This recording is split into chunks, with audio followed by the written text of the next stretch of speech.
تو کسی بھی غیر مسلم کی کوئی نیکی اللہ تعالیٰ فرما رہا ہے میں قبول نہیں کروں. وہ فی الآخرۃ من، دنیا میں صلہ دے گا. نمتعہم قلیلا، دنیا میں ہم ان کو صلہ دیں گے. اس لیے کہا وہو فی الآخرۃ من الخاسرین، آخرت میں ہم ان کو ناکام کر دیں گے، وہ خسارے میں. دنیا میں اپنی نیکی کا کچھ صلہ وہ پائیں گے. قل تمتعوا، خود اللہ بھی کہہ رہا ہے نفع اٹھا لو میں دے رہا ہوں.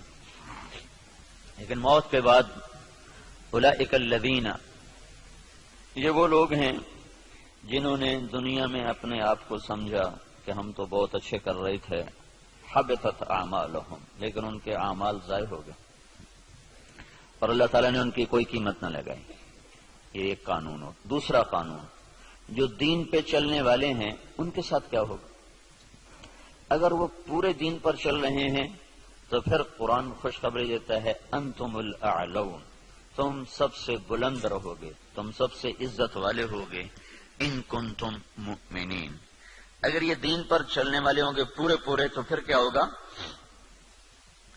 لفتحنا علیہم برکات من السماء والارض، زمین آسمان کی برکتوں کے دروازے تمہارے لیے اللہ تعالیٰ کھول دے گا. صرف دنیا میں اللہ کیا کرے گا اس کو میں آپ کو بتا رہا ہوں جو اللہ نے قرآن میں وعدے کیے ہیں. اگر تم پر کوئی دشمن چڑھ آتا ہے تو وَكَانَ حَقًّا عَلَيْنَا نَصْرُ الْمُؤْمِنِينَ، پھر میرے ذمے ہے میں تمہاری مدد کروں. اور اگر اللہ تمہاری مدد کرے تو پھر کیا ہوگا؟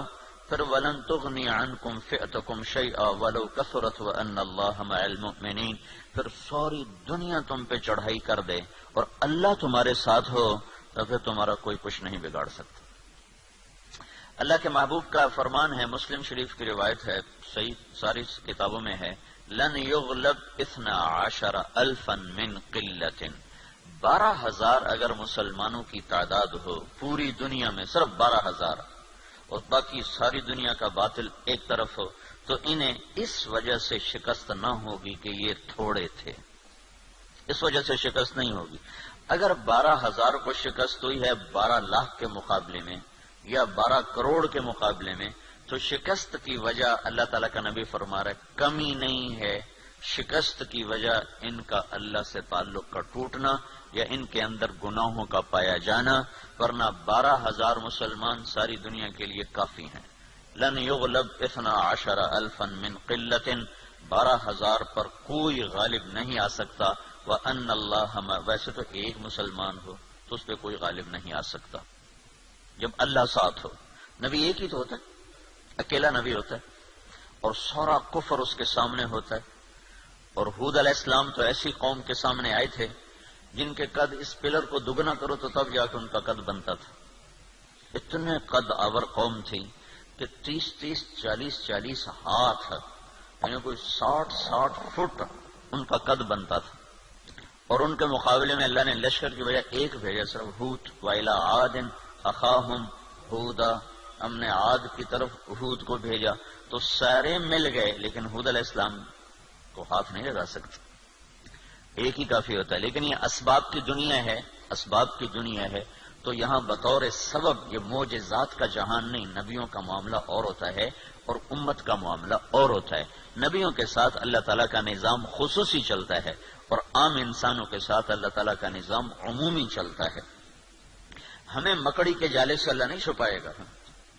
کافر پہنچ گئے اور سامنے کھڑے ہوئے ہیں، اور وہ جب آپ ہجرت کی رات نکلے 27 صفر نبوت کے 14ویں سال رات کو نکلے اور جا کر غار ثور میں چھپے، تو کھوجی پاؤں کو دیکھتے دیکھتے غار پر پہنچ گیا لوگوں کو لے کر کے یہاں پاؤں کا نشان ہے. لیکن اس کے پہنچنے سے پہلے اللہ نے ایک بیل اٹھائی، اس بیل میں مکڑیوں کو بھیجا، مکڑیوں نے جالا تن دیا اور ایک کبوتری نے انڈے دے دیے. جتنی دیر میں یہ لوگ پہنچے اتنی دیر میں یہ کام ہو چکا تھا. اب آگے کھوجی کہنے لگا پاؤں کا نشان یہاں تک، تو ابی بن خلف کہنے لگا یہ جالا تو محمد کی پیدائش سے بھی پہلے کا ہے، تو ہمیں کہاں لے کر آ گیا. اور دوسرا پھر آپ سامنے ہیں، یہ نہیں کہ کوئی چھپے میں غار ثور کو ٹیڑھا مڑا، سیدھا ایسے چوڑا سا دہانا ہے اور اس کے سامنے بیٹھا ہوا آدمی نظر آتا ہے. یہ اللہ کا خصوصی نظام ہے، یہ عام انسانوں کے ساتھ نہیں چلتا. اس لیے اللہ کے نبی نے سبب کی دنیا کے لیے فرمایا کہ 12,000 اگر مسلمان ہوں تو انہیں کمی کی وجہ سے شکست نہیں ہو سکتی۔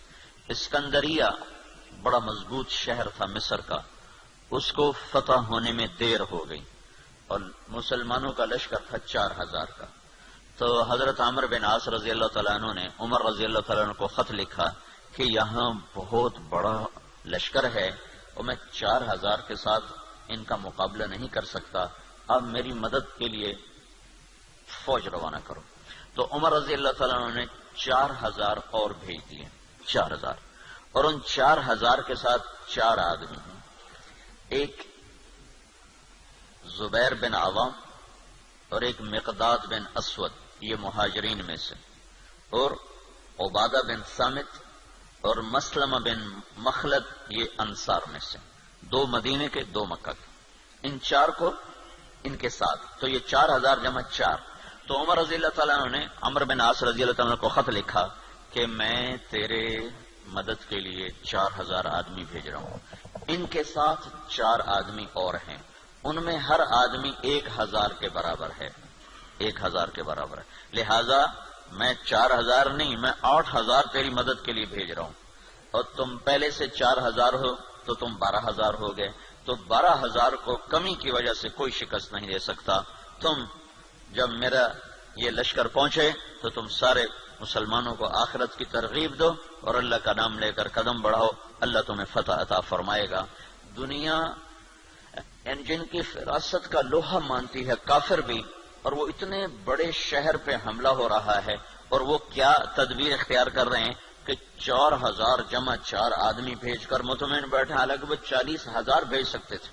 عمر رضی اللہ عنہ اس وقت اس سطح پر تھے کہ 40,000 بھیج سکتے تھے، 4,000 جمع 4۔ چند صحابہ ایسے ہیں جن کو 1,000 کے برابر مانا جاتا تھا کہ جہاں وہ ایک کھڑا ہے وہ 1,000 کے برابر ہے، قعقاع بن عمر تمیمی اور مقداد بن اسود اور رافع بن عمیرہ اور طلحہ بن خویلد اور عمرو بن معدی کرب اور براء بن مالک، یہ وہ لوگ ہیں جہاں ایک کھڑا ہوتا تھا تو کہا جاتا تھا 1,000 کھڑا ہوا ہے۔ تو یہ 4,000 جمع 4 وہاں پہنچے اور 8,000 کے ساتھ، او بھائی رہنے دو، کس نے کہا چھوڑ۔ تو عمرو بن عاص رضی اللہ تعالی عنہ نے لشکر کی کمان عبادہ بن صامت کے حوالے فرما دے۔ عبادہ بن صامت کیسے شاہ سوار تھے؟ وہ جنگل میں نکل کے تہجد پڑھ رہے تھے، جنگل میں، جنگ کے دنوں میں، تو مصریوں کی ایک ٹولی اوپر سے نا راؤنڈ لگاتی ہوئی آ رہی تھی، 20 گھوڑ سوار، 20 آدمی، 20۔ تو انہوں نے دیکھا کہ ایک عرب سپاہی نماز پڑھ رہا ہے، تو انہوں نے ایک دم حملہ کیا، ان کی تلوار پاس تھی، انہوں نے پیچھے پلٹ کے دیکھا 20 یہ اکیلے ہیں، اور وہ گھوڑ سوار یہ پیدل، انہوں نے تلوار اٹھائی اور 20 میں سے 16 کو قتل کیا، باقی 4 بھاگ گئے۔ جب وہ بھاگے تو پھر اللہ اکبر، پھر نماز شروع کر۔ تو ان کے سر پہ انہوں نے امارت کا امامہ باندھا، کہ آج تو بسم اللہ کر۔ تو عبادہ بن صامت رضی اللہ تعالیٰ عنہ بدری صحابہ میں سے ہیں، بدری صحابہ میں سے۔ تو یہ جو 4 آدمی بھیجے تھے، چاروں جنگ بدر کے شریک تھے۔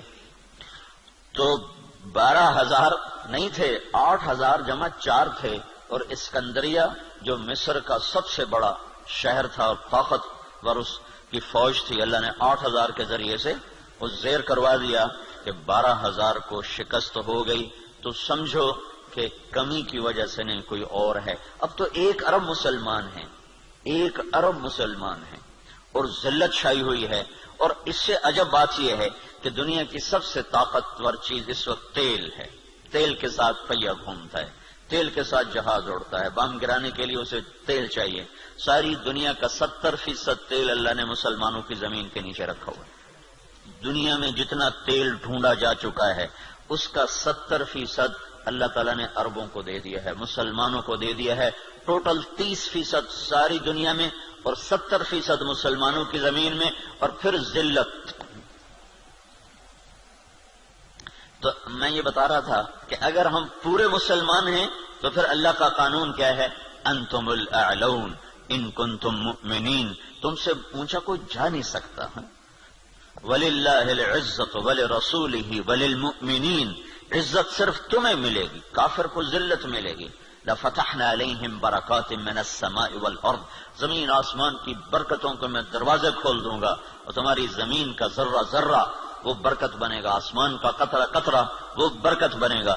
تم پہ دشمن چڑھے گا تو کان حقا علینا نصر المؤمنین، میرے ذمے ہے میں تمہاری مدد کروں، میں خود آؤں گا۔ ان تستفتحوا فقد جاءکم الفتح وان تنتهوا فهو خیر لکم وان تعودوا نعود۔ اللہ اکبر، یہ جنگ بدر کی آیات ہیں۔ اللہ تعالیٰ کہہ رہا ہے پتہ چل گیا نا تمہیں کہ اللہ کس کے ساتھ ہے، اور تم کہا کرتے تھے حق کو واضح کر، آج حق واضح ہوا کہ تم ذلیل ہوئے اور بے ہتھیار بے سر و سامان وہ کامیاب ہوئے۔ اب جاؤ اور بس کر دو تو تمہارے لیے اچھی بات ہے، اگر تم لوٹو گے تو میں لوٹوں گا۔ ان تعودوا نعود، اگر تم آؤ گے تو میں آؤں گا۔ تو اللہ کے ساتھ کون لڑے؟ جب ہرمزان، تستر ایک جگہ تھی ایران کی کا ایک صوبہ تھا تستر، وہ 1 سال کے بعد فتح ہوا تھا۔ اس پر اتنی لمبی جنگ چلی کہ 1 سال، ایک قلعہ 1 سال لے گئے تھے۔ تو اس کے سردار ہرمزان پکڑا گیا، زندہ پکڑا گیا۔ تو عمر رضی اللہ عنہ نے فرمایا کہ اسے مدینے بھیجو۔ جب وہ مدینے پہنچا تو عمر رضی اللہ عنہ نے پوچھا بھائی کیا حال ہے؟ کہنے لگا کیا پوچھتے ہو؟ جب ہمارا تمہارا مقابلہ تھا تو ہم تمہیں اپنے جوتے کی نوک پہ نہیں لکھتے تھے، جب تم نے اللہ کو ہمارے سامنے کھڑا کر دیا تو اب اللہ سے کون لڑے؟ یہ ایک مجوسی ایرانی سردار کی بات تھی، جب اللہ کو سامنے کھڑا کر دیا تو اب اللہ سے کون لڑے؟ پھر وہ ایمان لایا، کلمہ پڑھا۔ حضرت عمر کے بڑے اچھے ساتھیوں میں وہ شمار ہوتے رہے رحمت اللہ علیہ۔ تو اگر پورا دین ہے تو پھر اللہ یہ قانون بتا رہا ہے، اگر ادھورا دین ہے پھر کیا ہوگا؟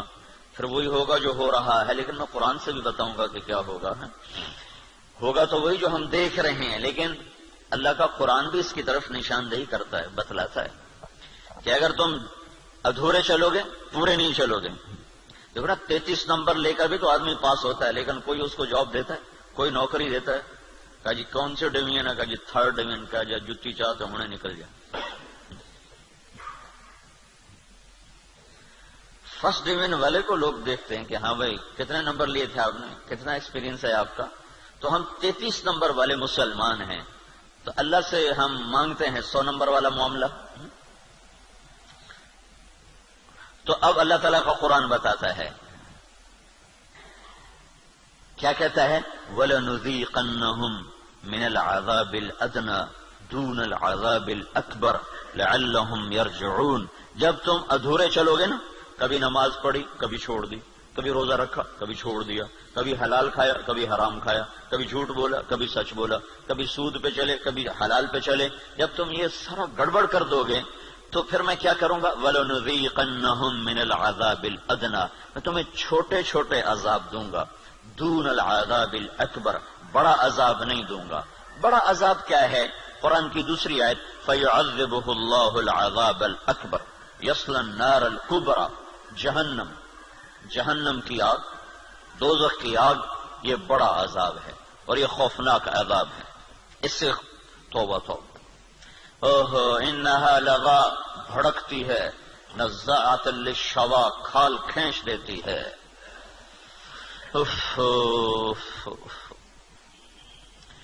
اللہ تعالیٰ کہہ رہا ہے میں چاہوں گا کہ تمہیں دوزخ میں نہ ڈالوں، یہیں صاف کروں، پھر بھی گناہ رہ گئے تو پھر جہنم میں جائے گا، پھر بھی اگر رہ گئے تو جہنم میں جائے گا۔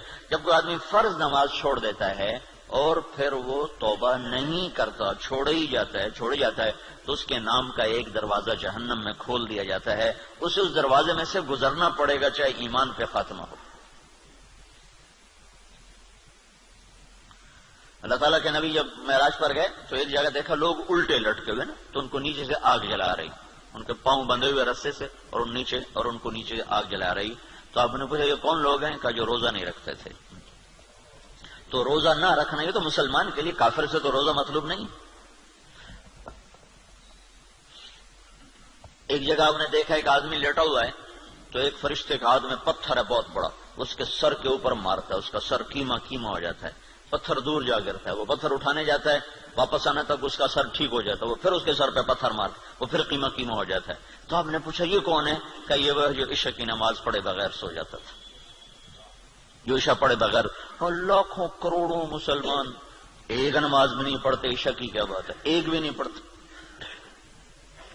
تو بڑا عذاب آگے کا ہے، بہت خوفناک ہے، بہت خوفناک ہے. آگے آپ گئے تو آپ نے دیکھا ایک آدمی کا پیٹ ہے جیسے گنبد ہوتا ہے، گنبد کی طرح بڑا پیٹ ہے، اس پیٹ کے اندر سانپ گھسے ہوئے اندر، اور اس کو اندر سے ڈس رہے ہیں، اس کی چیخ و پکار ہے. تو آپ نے کہا یہ کون ہے؟ کہا یہ سود کھانے والے.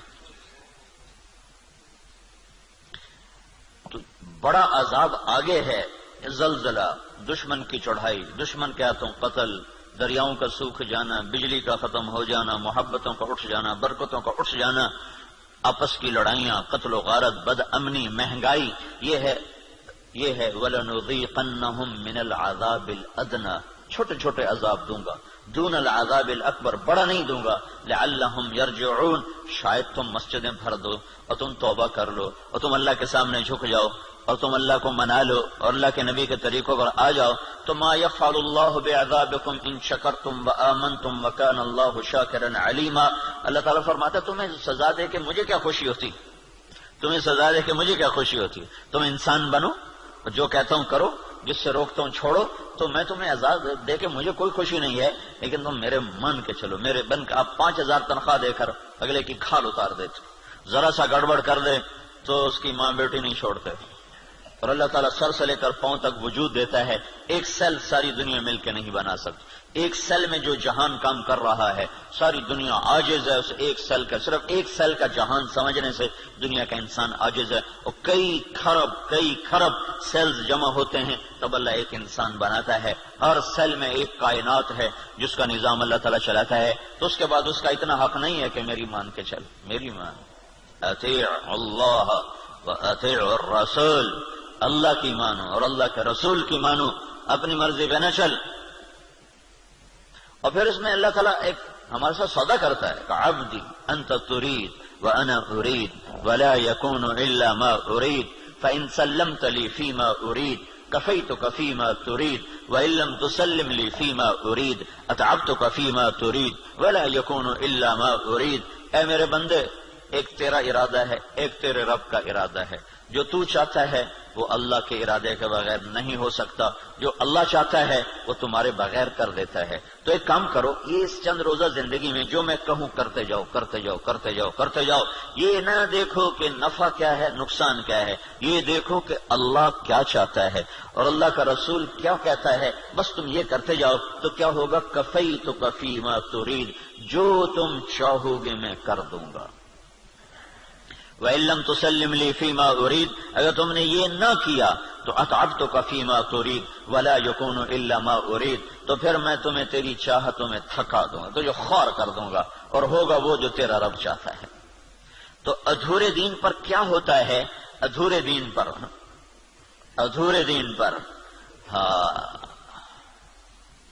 اللہ تعالیٰ یوں کہتا ہے ضرب اللہ مثلا قریة كانت آمنة مطمئنة يأتيها رزقها رغدا من كل مكان فكفرت بأنعم الله فأذاقها الله لباس الجوع والخوف بما كانوا يصنعون.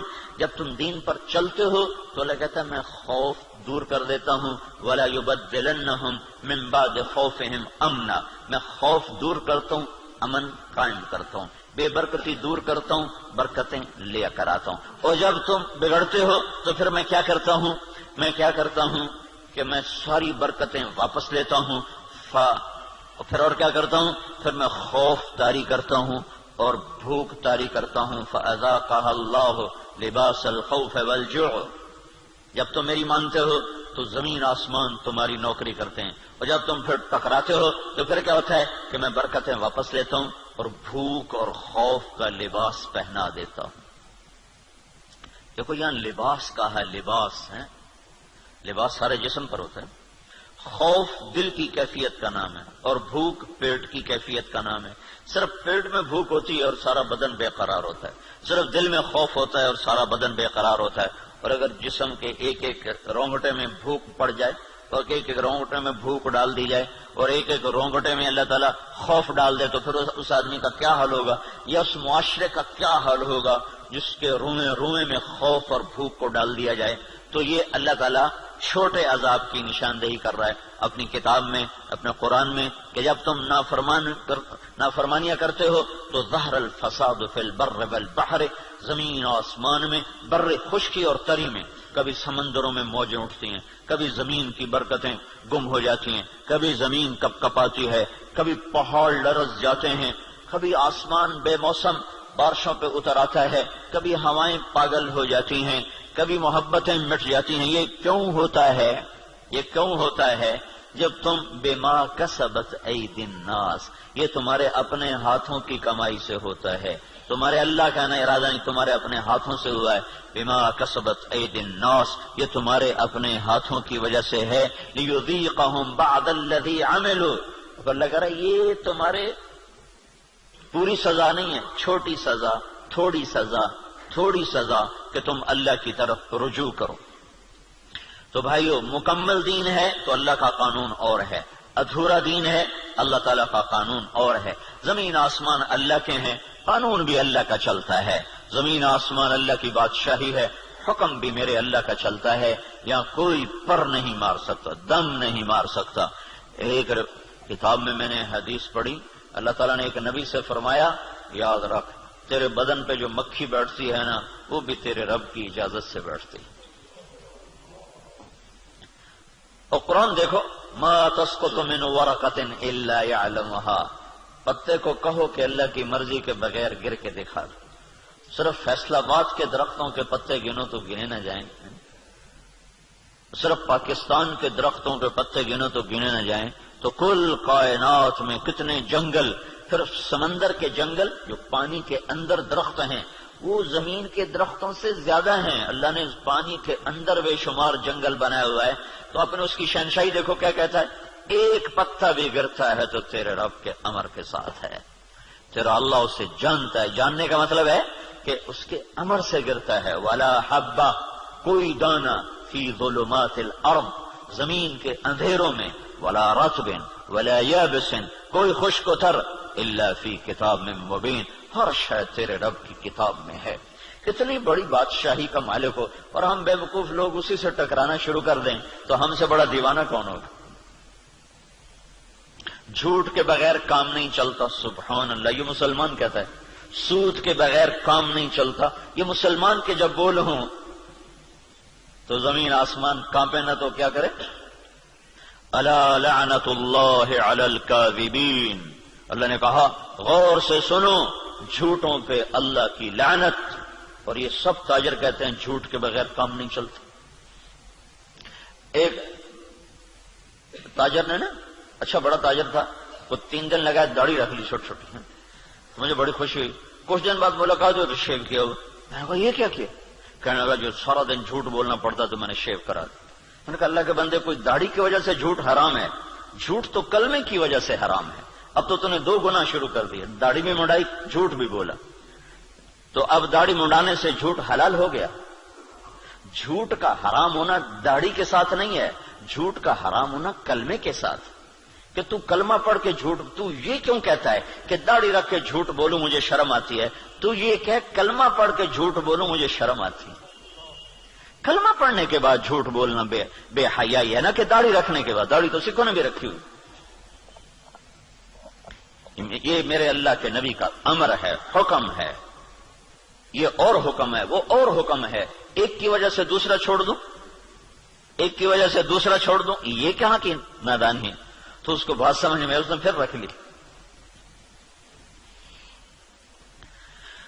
تو اب جب تاجر کہے جھوٹ کے بغیر کام نہیں چلتا، سود کے بغیر تجارت نہیں چلتی، اور اللہ کہے لعنت اللہ علی الکاذبین، جھوٹوں پہ اللہ کی لعنت، اور اللہ تعالیٰ کہے فاذنوا بحرب من اللہ ورسولہ، یا سود چھوڑ دو یا اللہ اس کے رسول سے جنگ لڑنے کے لیے تیار ہو جاؤ۔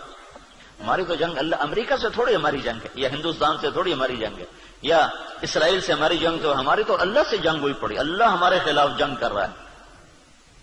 اصل تو مقابل میں اللہ آیا ہوا ہے، اللہ اس کا رسول آیا ہوا ہے، صرف اللہ اکیلا نہیں ہے، یعنی ایسا اعلان اللہ نے کسی جگہ کیا ہی نہیں۔ تو کتنی بے غیرتی ہے کفر، دنیا کا سب سے بڑا گناہ ہے کفر، دنیا کا سب سے بڑا جرم ہے شرک اور کفر، کہ شہنشاہ اعظم خلاق علیم کو نہ ماننا، یا ماننا تو اس کا شریک ماننا۔ اللہ تعالیٰ نے اس کے لیے نہیں کہا کہ میں تیرے خلاف لڑائی کروں گا، ان کو دھمکیاں دیا جہنم میں ڈالوں گا، آگ میں ڈال دوں گا، تباہ کر دوں گا۔ لیکن سود کھانے والا 5 وقت کا نمازی بھی ہے تو اللہ کہتا تیار ہو جا، تیری میری جنگ ہے، اور صرف میری نہیں، میرا رسول بھی تیرے ساتھ جنگ کرے گا، میں بھی کروں گا، میرا رسول بھی کرے گا۔ تو بڑا جگر ہے لوگوں کا جو اتنے بڑے اعلان کے بعد کہیں جی سود کے بغیر تو پھر کام نہیں چلتا۔ تو یہ جب دین ادھورا ہوتا ہے تو پھر کیا ہوتا ہے، یہ سارا میں آپ کو قرآن پاک سے بتا رہا ہوں۔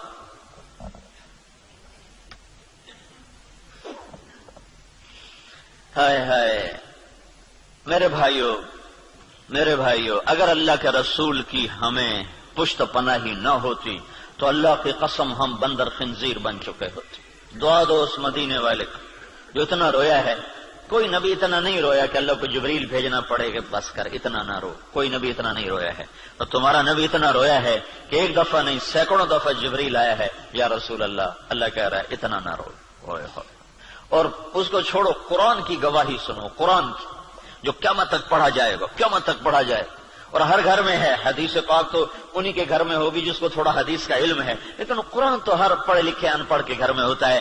تو میرا اللہ قرآن میں اپنے نبی سے کہتا ہے فَلَا تَذْهَبْ نَفْسُكَ عَلَيْهِمْ حَسَرَاتٍ، میرا نبی یہ انسانوں کے لیے اتنا نہ رو کہ روتے روتے تو خود ختم ہو جائے۔ یہ اگر ان کے آنسو نہ ہوتے اور ان کی دعائیں نہ ہوتی اور ان کا رونا دھونا نہ ہوتا تو اللہ ہم پر بھی ایسے ہی رندہ چلاتا جیسے پہلی قوموں پہ رندہ چلا کہ بندر بنا دو، خنزیر بنا دو، پتھروں سے دبا دو، پانیوں سے بہا دو، ہواؤں سے اڑا دو، کر دیتا۔ اللہ کی ہم سے کیا رشتہ داری، کیا تعلق؟ ان اللہ لغنی عن العالمین، اللہ میں سب سے بے نیاز، سب سے غنی، سب سے پہلا رسول نوح علیہ الصلوۃ والسلام، اور 5 بڑے رسولوں میں ایک نوح علیہ السلام، ابراہیم علیہ السلام، موسیٰ علیہ السلام، عیسیٰ علیہ السلام، محمد صلی اللہ علیہ وسلم۔ 5 بڑے رسولوں میں 1,24,000 نبی اور رسول، 313 رسول، پھر 313 میں 5 سب سے نمبر اعلیٰ نمبر، ان میں سب سے بڑے محمد الرسول اللہ صلی اللہ تعالی علیہ وسلم ہیں۔ تو اللہ تعالیٰ نوح علیہ السلام سے اللہ نے کہہ دیا انی اعظک ان تکون من الجاہلین۔ اللہ اکبر، اللہ اکبر۔ نوح دوبارہ سفارش کی تو نبوت جا سکتی ہے، اللہ اکبر۔ حالانکہ اللہ نے لینی نہیں تھی، لیکن اللہ نے اپنی بے نیازی دکھائی ہے کہ میں نے تمہیں کہا تھا کافر کے لیے دعا نہ کرنا، کافر کے لیے دعا نہ کرنا، اور یہ کافر ہے۔ انہ لیس من اہلک انہ عمل غیر صالح فلا تسألنی ما لیس لک به علم انی اعظک ان تکون من الجاہلین۔ اس لیے تو نوح علیہ السلام قیامت کے دن کہیں کہ میں نہیں آج سفارش کر سکتا، میں نے اپنے بچے کے لیے دعا مانگی تھی۔ اور نوح علیہ السلام کو پتہ نہیں تھا کہ یہ کافر ہے، اگر پتہ ہوتا تو کبھی نہ مانگتے، اس لیے انہوں نے کہا لا تکن من الکافرین۔ اگر پتہ ہوتا تو کہتے لا تکن من الکافرین، انہیں پتہ نہیں تھا، وہ منافق تھا، کہا لا تکن مع الکافرین۔ مع اور من، مع کا مطلب تھا کہ تو مسلمان ہے، تو کافروں کے ساتھ کیوں جا رہا ہے؟ ان کو معلوم نہیں تو اس نے اپنا کفر چھپائے رکھا۔ اگر معلوم ہوتا تو پھر کہتے لا تکن من الکافرین، کافروں میں سے مت ہو۔ کہنے لگا نو دوبارہ بات نہیں کرنی ہے، دوبارہ نہیں بات کرنی ہے۔ تو اللہ تو اتنا بے نیاز ہے، تو ہماری کیا حیثیت؟ یہ تو اس سے محمد مصطفیٰ سے اللہ نے پیار ہی ایسا کیا ہے کہ اس کے طفیل ہم بھی نبھ گئے، اور ہماری بھی لاٹری نکل آئی کہ اللہ نے ہمیں حضرت محمد صلی اللہ تعالی علیہ وسلم کا امتی بنا دیا، اور ان کی دعائیں بیچ میں حائل ہو گئیں، یا رب امتی امتی، یا رب امتی امتی، کہ آخر ایک رات آپ رو رہے ہیں اور کہہ رہے ہیں یا اللہ، ابراہیم علیہ السلام نے کہا تھا فَإِنَّهُ مِنِّي وَمَنْ عَصَانِي فَإِنَّكَ غَفُورٌ رَحِيمٌ۔ یا اللہ جو میں، یہ آپ نے بات دہرائی قرآن کی آیت، پھر کہا یا اللہ عیسیٰ علیہ السلام نے تجھ سے کہا تھا ان تعذبهم فإنهم عبادك وإن تغفر لهم فإنك أنت العزيز الحكيم، اے میرے رب تو انہیں معاف کر دے، تو مہربان ہے، تو انہیں پکڑ لے تو رب ہے، عذاب دینا تجھے حق ہے، معاف کرنا بھی تیری رحمت ہے، تیری مرضی ہے۔ دونوں نبیوں نے کہا تیری مرضی، یا اللہ یا اللہ، نہ میں ابراہیم کی کہتا ہوں نہ میں عیسیٰ کی کہتا ہوں، میں تو اپنی کہتا ہوں، یا رب امتی امتی، یا رب امتی امتی، یا رب امتی۔ تیار کردہ مواعظ اسلامیہ کیسٹ سینٹر بیرون تبلیغی مرکز ابدالی روڈ ملتان، 24 گھنٹے رابطے کے لیے 0301 74 60 371 پر رابطہ کریں۔ ابراہیم کی کہتا ہوں نہ میں عیسیٰ کی کہتا ہوں، میں تو اپنی کہتا ہوں، یا رب امتی امتی، یا رب امتی امتی، یا رب امتی امتی۔ یا اللہ میری امت کو معاف کر دے، یا اللہ میری امت کو معاف کر دے، یا اللہ نہیں کرنا پھر بھی کر دے۔ اور اتنا روئے کہ پھر جبریل کو آنا پڑا، یا رسول اللہ، اللہ تعالیٰ پوچھ رہے ہیں آپ کیوں رو رہے ہیں؟ کہا جبریل مجھے میری امت رلا رہی۔ تو پھر اللہ تعالیٰ نے پیغام بھیجا، سنردیک فی امتک، میں تجھے تیری امت کے بارے میں خوش کر دوں گا۔ یہ دعائیں بیچ میں حائل ہیں، ورنہ اللہ کو کیا پرواہ ہے۔